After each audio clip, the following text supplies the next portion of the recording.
In today's video, I'm going to show you how to make America's 5th most popular bagel. I'll walk you through how I make these bagels from start to finish, and by the end of the video, you'll be able to make your very own cinnamon raisin sourdough bagels at home. Here's how to make them. Start by taking 25 grams of sourdough starter out of your fridge. Feed the starter 50 grams of water and 50 grams of bread flour and stir it around. Put a rubber band on top of the starter to watch how much it grows, and let your starter sit out overnight at room temperature for about 8 hours until it doubles in size like this. My starter actually had doubled and started falling back down again because I waited a little too long, but that's totally okay. It was bubbly and active and ready to mix into my dough. To mix your dough, add 225 grams of water to a mixing bowl. Then, to add a little sweetness to the dough, add 10 grams of dark molasses. For New York bagels, they traditionally use barley malt syrup. I think in Montreal they use honey. Really, any liquid sweetener is fine for bagels. But I think the darker color of the molasses really works well for cinnamon and raisin bagels because they're going to be darker anyway.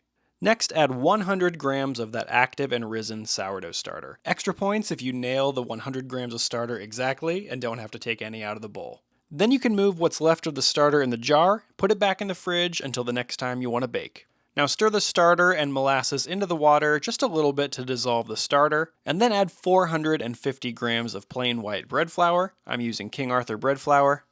The good thing about flour is if you add too much, it's easy to remove some with a spoon. Then for the last ingredient, add 10 grams of salt directly on top of the flour.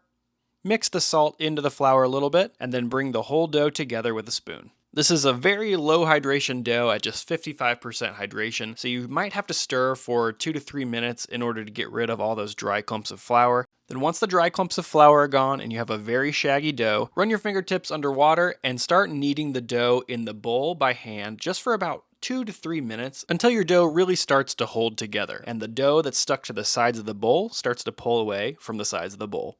Once your dough holds together in a solid mass like this, it's time to let it rest. Cover it up with a kitchen towel and let it rest at room temperature for 30 minutes.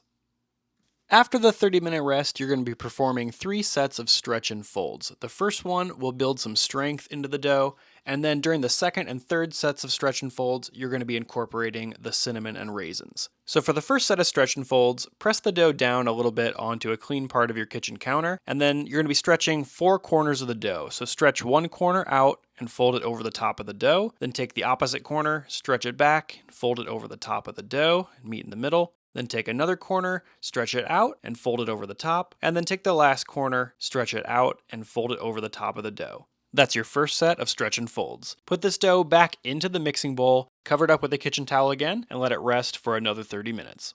Now it's time for the second set of stretch and folds, and to start incorporating the cinnamon and raisins into the dough. Cinnamon can sometimes slow down fermentation, which is why I didn't mix it in with the flour at the beginning. I like to hold it back and add the cinnamon in later when I'm folding in the raisins. So for the second set of stretch and folds, press down the dough a little bit with your fingertips to flatten it into a rectangle, and then get your cinnamon and raisins. In total, you're going to be adding 100 grams of raisins and 1 teaspoon of cinnamon to this dough. But during this set of stretch and folds, you're just going to be adding half that amount. So add about a half teaspoon of cinnamon directly on top of the dough. Just sprinkle it right on. And then add half of the total amount of raisins, so 50 grams of raisins right on top of the cinnamon.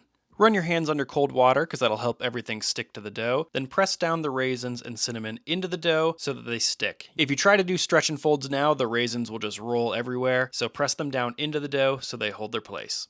Now do stretch and folds just like the first time to incorporate the raisins and cinnamon. Fold one end over the top of the dough, then take the opposite end, stretch it, and fold it over the top to meet in the middle. Then grab another end of dough, stretch it out, and fold it over the top, press it down. Then grab the last end of the dough. This is the hardest one to stretch because the dough is resisting at this point. Stretch it out and fold it over the top and press down to seal the seam. Now all of those layers of cinnamon raisins are locked inside of this dough. So pop the dough back into the mixing bowl, cover it with a kitchen towel, and let it rest for 30 more minutes. This will be your final set of stretch and folds. So uncover the dough again, put it onto your kitchen counter, and press it down a little bit to form a rectangle. Be a little bit gentler this time because there's a bunch of raisins in your dough, and you don't want the raisins to rip the dough. Now it's time to incorporate the rest of the cinnamon and the raisins. So add the rest of the cinnamon, which should just be half of a teaspoon. Brush it around a little bit with your hands if you want to. This is optional, I don't really know why I did that. Then add the rest of the raisins, which should be just 50 grams of raisins.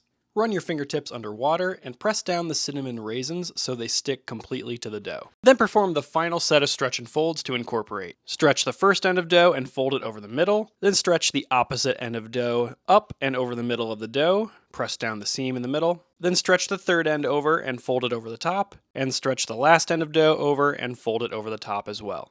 Now you've got cinnamon and a whole bunch of raisins incorporated in a bunch of layers throughout this dough. Transfer the dough back to your kitchen counter and shape it into a smooth ball with your hands. Now it's ready for the bulk fermentation or the first rise. Get out an oiled glass bowl that's about twice as big as your dough and put your dough ball right inside of the bowl. Cover it up with an airtight lid or a sheet of plastic wrap and let your dough rise at room temperature on your kitchen counter for about 6 to 8 hours or until it doubles in size like this. After 7 hours of bulk fermentation, my dough had doubled in size, it was puffy and airy and ready to shape. To shape this massive dough into 8 individual bagels, take it out onto the counter, press the dough down with your fingertips a little bit just to knock out some of the excess air. Bagels aren't supposed to have a big, open, airy crumb structure, so don't worry about knocking out the air at this point. Then divide the dough as evenly as you can into 6 equal pieces. They should weigh roughly 140 to 150 grams per bagel if you're weighing them out on a scale. Then here you can see what the bagels look like on the inside, layer after layer of cinnamon and raisins. Now I'm going to show you my cheater method for shaping bagels. Take the piece of dough in your hands and then fold all of the exposed corners of dough underneath your thumb. Basically all of the exposed edges and corners of the dough get pulled under your thumb, and then you squeeze all of the seams together so they seal.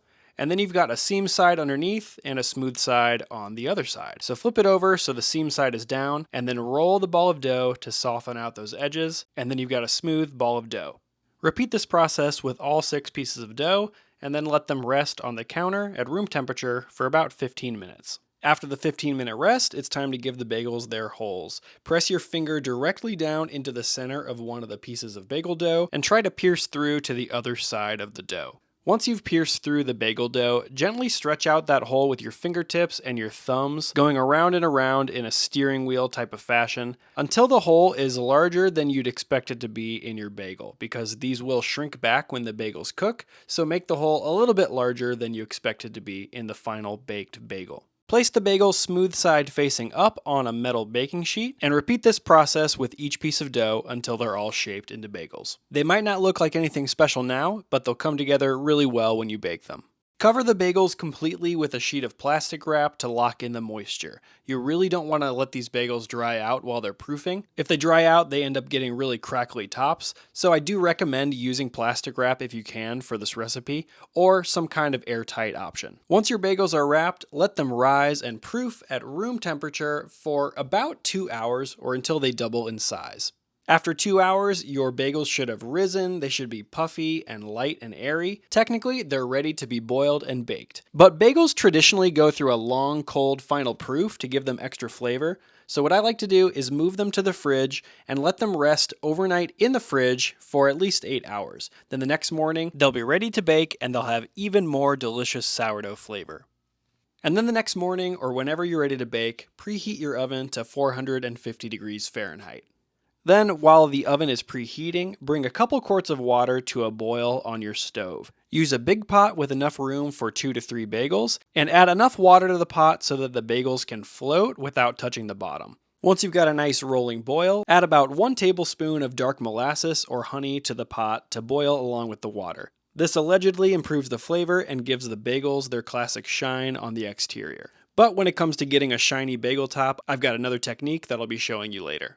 Now it's time to boil the bagels, so take them out of the fridge and remove the plastic wrap, and just admire how much these have puffed up and how light and airy they are.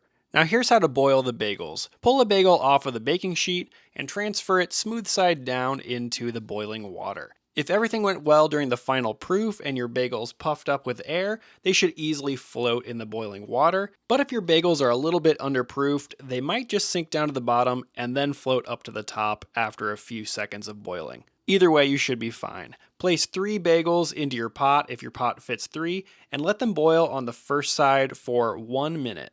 After 1 minute of boiling, flip each bagel over with something like a slotted spoon, and let them boil on the other side for another minute. This boiling process is going to give the bagels their signature chewy texture, and it's going to set up the bagels before they actually bake in the oven, which is just a classic part of the bagel making process. Once they're done boiling, carefully drain the water off of each bagel and transfer them onto another baking sheet lined with a sheet of parchment paper.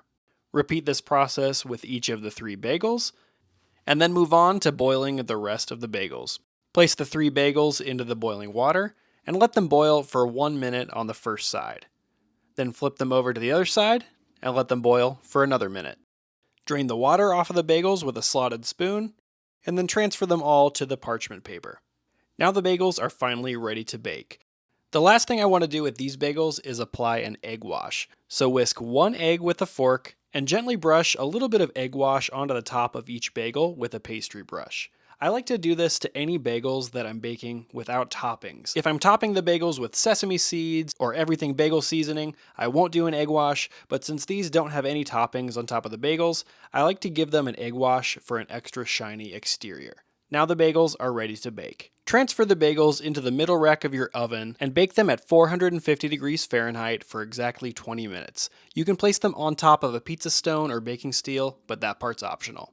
After 20 minutes of baking, the bagels should have puffed up nicely, they'll be golden brown and perfectly cooked through. You can slice into them now and eat them hot, or you can transfer them to a wire rack and let them cool for about 20 to 30 minutes and then slice in. They'll be a lot easier to handle that way. After a 20-minute wait, this is what my bagels looked like. I was ready to eat. Golden brown and shiny on the outside, and a browned but not burnt bottom that is bursting with raisins. And this is what the bagel looks like when you cut it open, when you toast it, and when you slather it with a bunch of whipped cream cheese. When you're baking or toasting these bagels, the house really fills up with the warm scent of cinnamon, and the plump, juicy raisins are the perfect thing to pair with that cinnamon flavor. The bagels are chewy, but definitely not dense. They're still light and airy, exactly what a bagel should be. Chewy and substantial, but still light. The interior of these bagels is loaded not only with cinnamon and raisin flavor, but with a lightly tangy, complex flavor from that long sourdough fermentation process. I'm definitely glad I made these cinnamon raisin sourdough bagels, and you can make them too with the recipe available on my website. I hope you keep joining me for 52 weeks of sourdough, and I'll see you in the next video.